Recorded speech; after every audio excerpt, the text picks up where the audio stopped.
तो ये जो हम सब की उम्र में होता है गर्लफ्रेंड ये बीएफ बनाना, ये सब कॉमन है हमारे एज में, जो हम लोग 18, 19, 20 साल के होते हैं। तो इसमें बहुत ज़्यादा हम लोगों को जो हमारा हार्मोन्स है इसमें बहुत ज़्यादा एक्टिव होता है, तो कहीं ना कहीं ऐसे हो जाता है। और मैं बताना चाहता हूँ कि मैं खुद भी इसमें पढ़ चुका हूँ एक दो साल तक, और इसके कारण भी मेरे वजह नीट के एग्जाम में मैं फोकस नहीं कर पा रहा था। ये बहुत लंबा जर्नी है, इसको बहुत संघर्ष पड़ा। 4 साल हो गए हैं मेरे को। नीट का एम भी उसका फुल फॉर्म भी पता नहीं होता था, तो 1-2 साल तो बहुत ज़्यादा संघर्ष करना पड़ा, तब जाकर हम लोगों को पता चला कि ये नीट एग्जाम होता क्या है करके। बहुत यूट्यूब से ही सर्च करके मेरे को पता चला। तो दोस्तों, नीट के 2024 के इतने बड़े स्कैम में आपको तो पता ही होगा कि क्या क्या हुआ। कई लोगों ने तो यहाँ पर सुसाइड कर लिया और कई लोगों ने तो यहाँ पर विरोध ही करना स्टार्ट कर दिया कि नीट के पेपर को यहाँ पर लोगों ने बहुत बड़ा स्कैम घोषित कर दिया है। तो आइए जानते हैं कि नीट के पेपर दिलाने वाले एक व्यक्ति से, जो 4 सालों से नीट का पेपर दिला रहे हैं। तो इससे हम सबसे पहले सवाल पूछते हैं, इसका इंट्रोडक्शन। तो ये कहाँ के हैं और कितने सालों से नीट का पेपर दिला रहे हैं? तो बताइए, आप कितने सालों से नीट का पेपर दिला रहे हैं? तो नमस्कार दोस्तों, माई सेल्फ सामंत कुर्रे। मैं नीट का एग्ज़ाम पिछले 4 साल से दिला रहा हूँ। 4 साल हो गए हैं मेरे को। तो ये बहुत लंबा जर्नी है, इसको बहुत संघर्ष पड़ा। 4 साल हो गए हैं मेरे को, लेकिन अभी तक मेरे को सक्सेस नहीं मिल पाया है। तो ऐसे ही मैं अपना आज का पॉडकास्ट में पूरे लाइव सेशन में अभी नीट की जर्नी के बारे में हम सब जानेंगे। तो आपका पढ़ाई स्टार्ट कहाँ हुआ और अपने स्कूल जर्नी के बारे में बताइए। तो मैं एक विलेज का व्यक्ति हूँ जो गांव एरिया में आता है। तो महासमुंद ज़िले का हूँ मैं। तो मेरा स्कूली परीक्षा एक सरकारी स्कूल में हुआ था, जिसमें नीट एग्ज़ाम के बारे में कुछ भी जानकारी नहीं था। हम लोग हालांकि 11वीं 12वीं पढ़ रहे थे, लेकिन इसमें तो कुछ जानकारी ही नहीं होता था। नीट एग्ज़ाम में नीट का एन भी, उसका फुल फॉर्म भी पता नहीं होता था।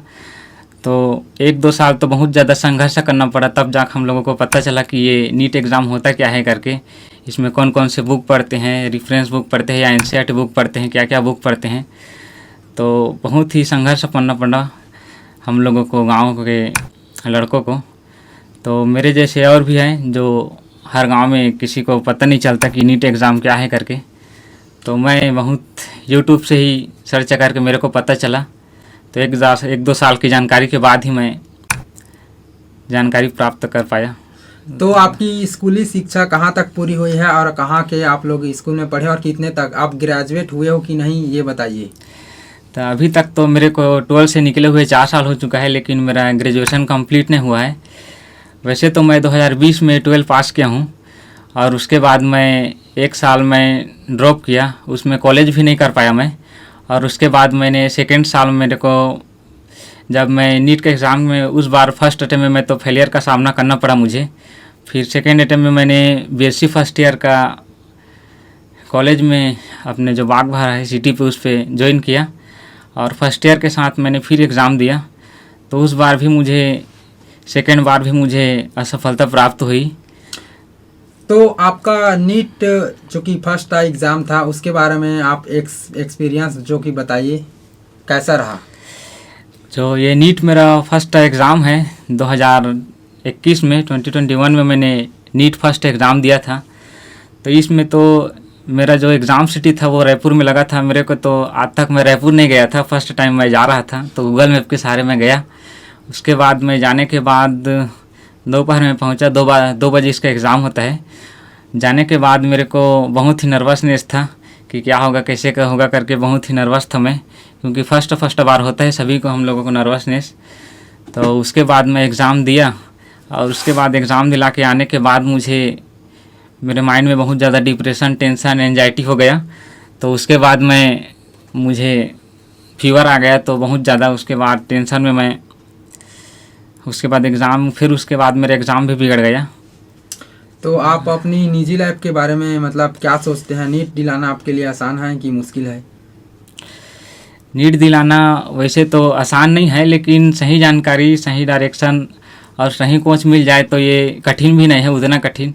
अब मेरे को 2-3 साल से इसके बारे में जानकारी ही नहीं मिल पाया क्या है, कैसे करके कुछ, इसलिए मुझे बहुत सालों तक इसमें संघर्ष करना पड़ रहा है, और अभी भी संघर्ष कर रहा हूँ मैं। तो आप बताइए कि आप गांव में रहते हैं, आपने बताया जैसे कि, तो आप स्टडी कैसे करते हैं? मतलब पढ़ाई में अपना कैसे मन लगाते हैं, कितने घंटे स्टडी करते हैं? इसमें नीट एग्ज़ाम में नॉर्मली कम से कम 6 से 7 घंटा डेली हम लोगों को पढ़ना पड़ता है। तो ये बहुत ज़्यादा चैलेंजेस की बात है। तो ये तो हर कोई इसको कंप्लीट नहीं कर पाता है।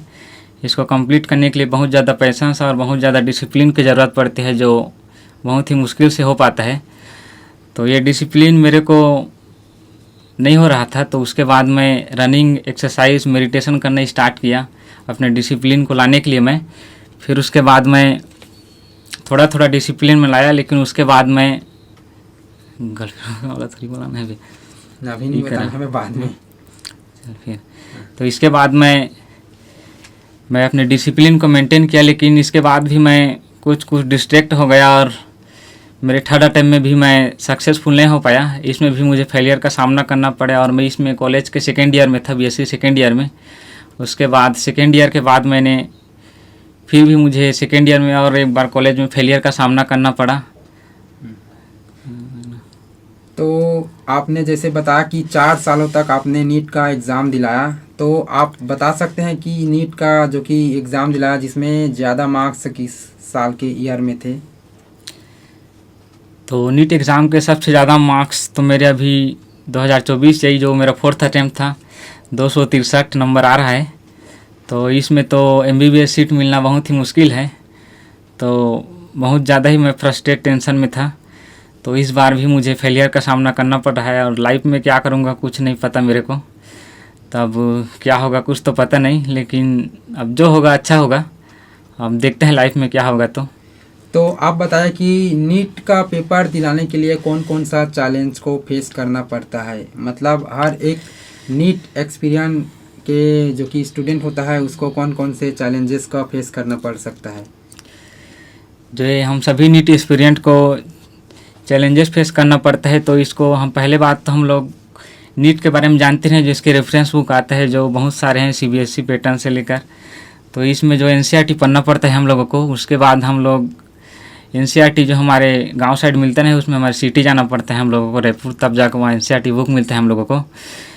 NCERT बुक मिलने के बाद उसको लाइन बाय लाइन पढ़ना पड़ता है, क्योंकि पूरा ऑल ओवर क्वेश्चन NCERT के लाइन बाय लाइन टू आता है। तो इस क्वेश्चन को NCERT को पढ़ने से ही हमें नीट में कामयाबी मिलेगी।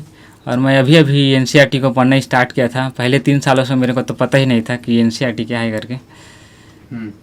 तो जैसा कि आपने बताया कि नीट का पेपर दिलाते आपको 4 साल हो गया है, तो अगर 5वां साल में भी ना हो तो आप क्या करेंगे? तो नीट का एग्ज़ाम दिलाते दिलाते मुझे 4th ईयर हो गया, ये मेरा 4था साल था। अब 5th ड्रॉप मैं लूँ कि ना लूँ, ये बहुत ही चैलेंजेस बात है मेरे लिए।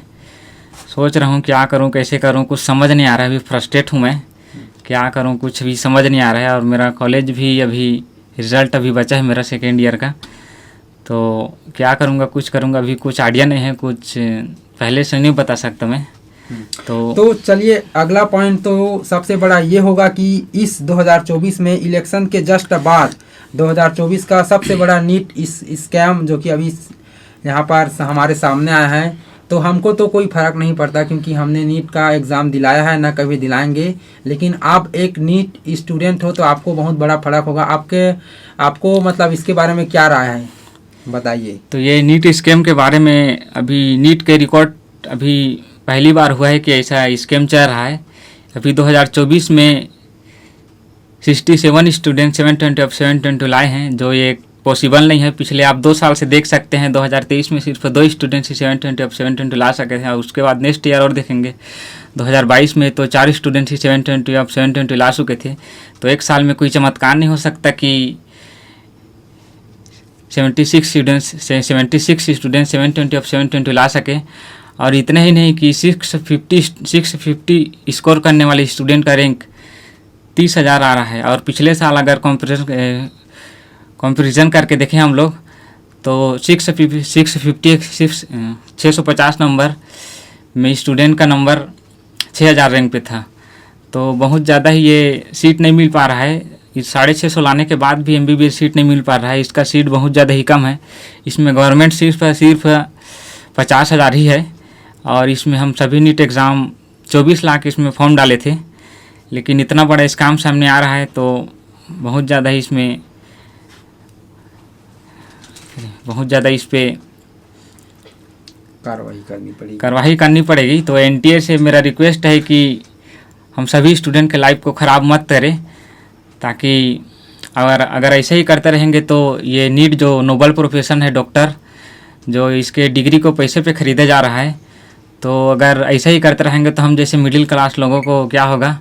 और ऐसा होता रहेगा तो पैसे वाले लोग सभी एमबीबीएस डिग्री को ख़रीद लेंगे, जो ऐसा होता ही आ रहा है। जो नीट एग्ज़ाम एक एनटीए के जरिए कंप्यूटर एग्ज़ाम की वजह से बचा था और इसी एग्ज़ाम पे स्कैम होने लगा, तो हम लोग करेंगे ही क्या। तो एनटीए से मेरी रिक्वेस्ट है कि स्कैम को जल्द से जल्द सॉल्यूशन करें या री नीट या री रिजल्ट जारी करें, तो इसका सॉल्यूशन निकलेगा फिर। तो अब बचता है हमारा नेक्स्ट सवाल, जो कि सब नवयुवक मतलब जो जवान होते हैं उनके बारे में रहेगा। तो आपका कभी गर्लफ्रेंड बना होगा या आप जानते होंगे कि आपको कोई पसंद होगा, तो इसके बारे में आप बताएंगे कि इस सिचुएशन से आप कैसे निपटते हैं, कैसे हैंडल करते हैं, और अन्य लोग जैसे इस सिचुएशन में पड़े तो वो कैसे हैंडल करेंगे, तो बताइए। तो ये जो हम सब की उम्र में होता है गर्लफ्रेंड जीएफ बनाना, ये सब कॉमन है हमारे एज में, जो हम लोग 18, 19, 20 साल के होते हैं। तो इसमें बहुत ज़्यादा हम लोगों को जो हमारा हार्मोन्स है इसमें बहुत ज़्यादा एक्टिव होता है, तो कहीं ना कहीं ऐसे हो जाता है। और मैं बताना चाहता हूँ कि मैं खुद भी इसमें पढ़ चुका हूँ एक 2 साल तक, और इसके कारण भी मेरे वजह नीट के एग्ज़ाम में मैं फोकस नहीं कर पा रहा था। तो ये बहुत ही डिस्ट्रैक्शन है, ये इन सब से बचिए। और इन सब के कॉलेज के बाद आप कर सकते हैं, क्योंकि अभी हम सबको उम्र 18, 19, 20 साल ही होता है। तो आगे ये सब जाके करिए, कम से कम एग्ज़ाम निकाल लीजिए पहले, उसके बाद ये जो जीएफ बीएफ का जो चक्कर है वो पहले, उसके बाद वो कीजिए। तो इन सब बातों को मेरा मतलब बात ख़त्म हो चुका है, लेकिन इन सब बातों से आपको क्या सल्यूशन दोगे आगे के जो कि नीट के पेपर दिलाने वालों को? तो यही हमारा लास्ट क्वेश्चन रहेगा, तो आप सल्यूशन बताइए। तो मैं रिसेंटली अभी 2024 के एग्ज़ाम को देखते हुए सभी नीट एक्सपीरियंस से यही कहना चाहता हूँ कि अभी तो बहुत बड़ा स्कैम चल रहा है, जो सभी लाखों स्टूडेंट 24 लाख स्टूडेंट के साथ धोखा हो रहा है। तो इन सब को देखते हुए सभी नीट एक्सपीरियंस का, मैं तो 4th ईयर ड्रॉपर हूँ तो मैं समझ सकता हूँ, लेकिन जो भी फ्रेशर आएंगे जो 12 पास आउट हैं, वो सभी अब इस स्कैम को देखेंगे। उसके बाद उसको मेंटलिटी क्या फ़र्क पड़ेगा कि एग्ज़ाम दिलाना चाहिए कि नहीं दिलाना चाहिए। इसमें भी इतना बड़ा स्कैम हो रहा है, तो क्या हम लोग नंबर लाने के बाद हमको भी मिलेगा? तो ये बहुत ही चिंताजनक बात है। तो मेरे एनटीए से रिक्वेस्ट है कि 2024 पे इस स्कैम को री नीट रिजल्ट डिक्लेयर करे या री नीट करे, और जो हमारे जूनियर है जो 12 पास आउट, उसको गाइड मिले कि ये एग्ज़ाम को दिलाएं, और डॉक्टर जो नोबल प्रोफेशन है उसको पैसे पे ना खिला जाए, और इसको दिलाने के लिए कोशिश करें। तो यही है मेरा एनटीए से रिक्वेस्ट कि इस स्कैम को जल्द से जल्द सॉल्यूशन निकालें, ताकि अभी स्टूडेंट इस पे ध्यान दे सके, पढ़ाई अपना चालू कर सके करके। तो ये था हमारा स्पेशल नीट से जो कि एक स्टूडेंट के बारे में उसका पूरा जीवन परिचय। तो आप भी नीट का पेपर दिलाए होंगे तो आपको पता होगा कि कैसा कैसा प्रॉब्लम को फेस करना पड़ता है। तो कमेंट में ज़रूर बताना और चैनल को हमारा सब्सक्राइब करते जाना।